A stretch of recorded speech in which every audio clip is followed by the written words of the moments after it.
So if you're not showing up on the search results page, you're missing out on a huge untapped potential of all these customers who literally are typing your products into the search bar wanting to purchase.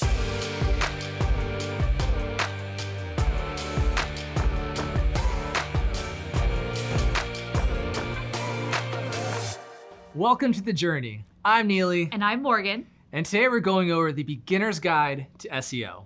All right, other than being a super cool acronym, what is SEO? So SEO stands for Search Engine Optimization. Search Engine Optimization is the work that goes into your website. So it's actual work that you have to do to prove to Google and other search engines that you're the most relevant answer and the most trusted for searches relating to your products or business.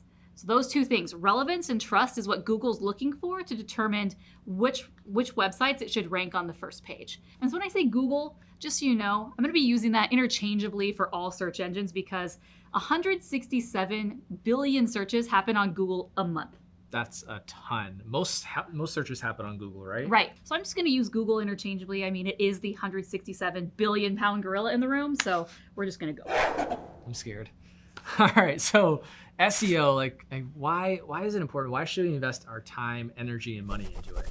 So search engines, they're the new yellow pages. This is where people go to find answers. Billions upon billions of searches are happening each month, and many of those are for your products and services. So if you're not showing up on the search results page, you're missing out on a huge untapped potential of all these customers who literally are typing your products into the search bar wanting to purchase. 88% of people research before they buy, and where do they research? Google. Right. So you need to it's just plain and simple, you need to be there. So instead of me telling you, let me just show you. Let's go check out a search result right now. Cool, let's do it. All right, so we're gonna break down the different pieces of SEO by going to the search results page itself. So Let's dive into it. So let's go to google.com, and what's an example business that we should look into? Let's try lawyers. Lawyer. Ah, that business of yours is getting big time, huh? Something like that. Yeah, Phoenix, Arizona. You need a lawyer now. So lawyer, Phoenix, Arizona. So what I just typed into the search bar is known as the search query. And this is a phrase or a question that you are looking for answers for. This can contain your keywords. For example, lawyer is a keyword and Phoenix, Arizona is probably a keyword. So now let's look at the three different pieces of the search engine results page, also known as the SERP. So these first two sections right here, these are the ads, paid ads. And normally you can tell because they have a little ad flag right there. So you can see there are two ads here. And then if we scroll down to the next section, this is the local map listing sections. So these are local businesses only. So if you serve a national audience or you don't have a physical location that you serve, then you aren't going to show here. The way that you appear here is you have to have great SEO on your website, and you also have to have an optimized Google My Business profile. And you can see that only a few businesses appear here. So there's usually three. This is known as the local 3-pack, and then occasionally there'll be an ad. So this is an example of someone who's paying to appear in the local listings. And then these three below it are the ones that are naturally, organically showing up here, which Google has deemed for Phoenix, Arizona, these are the best three. You can click on more places, and that's going to bring you a wider map of all the different local lawyers. So you can see quite a few, and then you can dig into their Google My Business profile from there. So here's an example of one. So the next and last piece at the bottom, these are the organic results. This is where you want to be because unlike the paid ads, you have to pay to play for those. So once your ad budget is out, poof, you're gone, you're no longer there. But with these, you prove to Google over time that you're the most relevant and the most trusted answer, and then you're going to stay here for a long, long time as long as you continue to show Google that you're better than your competition. And people love these. A lot of people, while ads are effective, we're kind of trained to just skip over the ads and go straight down to the organic results. Right. And so many people will just hop down right here and they'll click and find their lawyer. So I want to go back to the top, and I want to talk about keywords and keyword competitiveness, because keywords are things which we'll be talking about you need to put all across your website. It's these search terms that people are looking for, and so you need to make sure that you have that on your website as well.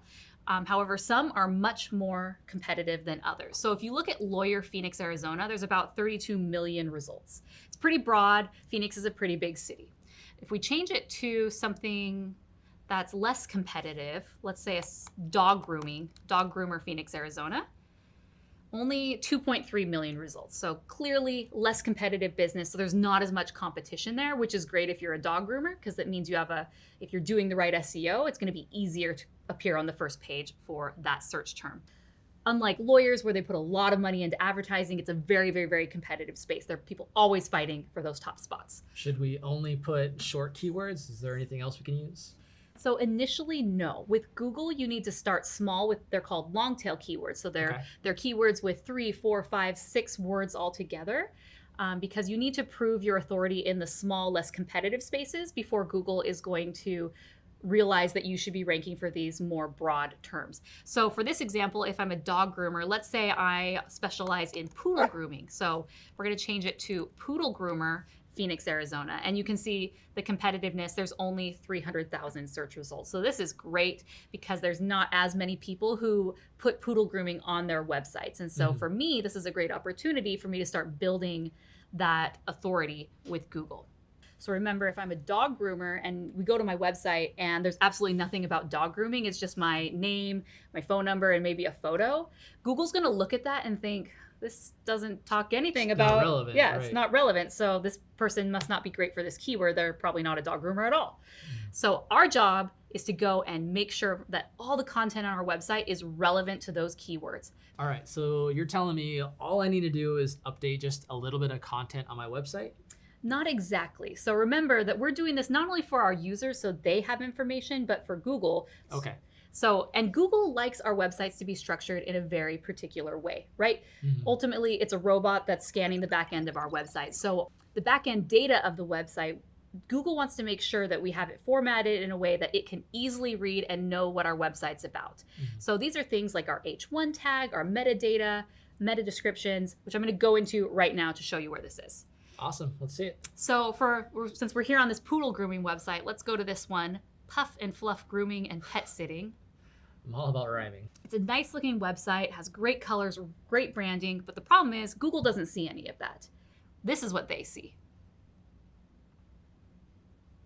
Boom. That's gross. That's not that pretty. And end users, your customers, if this was the way that your website was presented, they would get nothing from this. However, this is exactly what Google looks at when they're wanting to rank a website.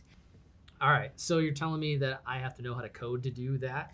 Not necessarily, because modern day website builders already have this built in here. You can see with this website, they're actually using a plugin for WordPress called All-in-One SEO, where you just put it in and it just makes it super easy for you as a non-technical user to update all of these SEO elements, which is awesome. So as part of this, you need to have your meta title. So this is basically the title of each part of your website that when you go back to the search engine results page, this is what will show up. So for this example, they set their meta title for Puff and Fluff Grooming and Pet Sitting. And then you can also see right here, the meta description, they get to choose what that is. All right, so that's the basics of SEO, the search engine results page, everything on your website.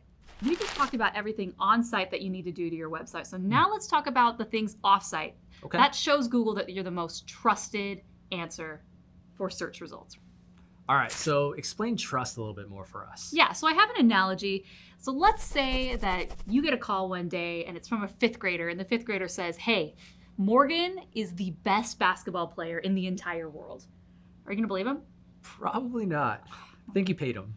Right. All right. Now, what if Kobe Bryant, LeBron James, and Michael Jordan called you up and said, hey, got the scoop on this new player, Morgan. She is the best basketball player in the entire world. What would you say to that?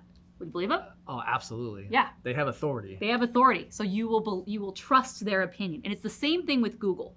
The way that Google can tell if your website, if it should trust your website, because again, we could toot our own horn all day long. And we see this all the time. People say, best dog groomer in Phoenix, Arizona, right? Like people love to toot their own horn, but with Google, self-proclaimed. It needs that authority from other people, and that's where backlinks come in.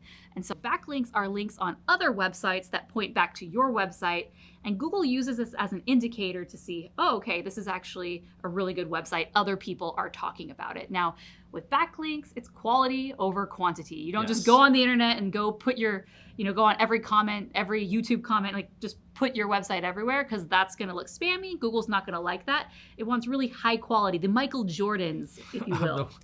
what is one thing they can do right now? The biggest thing that you can do that will give you so much bang for your buck is to put content on your website, especially content that has your keywords.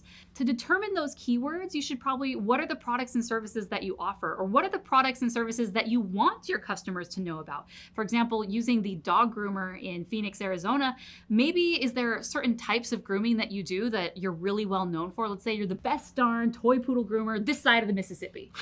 Okay. You should have a separate page with content on it about that specific service that you offer. So that's what I would recommend. Go make sure your page just has tons of content so that way when users and ultimately Google look at it, they know exactly what you're about, and then Google will start ranking you. All right, guys, I hope you found this beginner's guide to SEO helpful and that these are actionable things that you can start doing now so that way your customers can start finding your business online. If you're gonna get started and you found this helpful, let us know in the comments below what was the #1 thing you learned about SEO today. Awesome. And make sure you like this video, subscribe to the channel, and if you want to see these videos first, ring that bell. But this has been The Journey, signing off.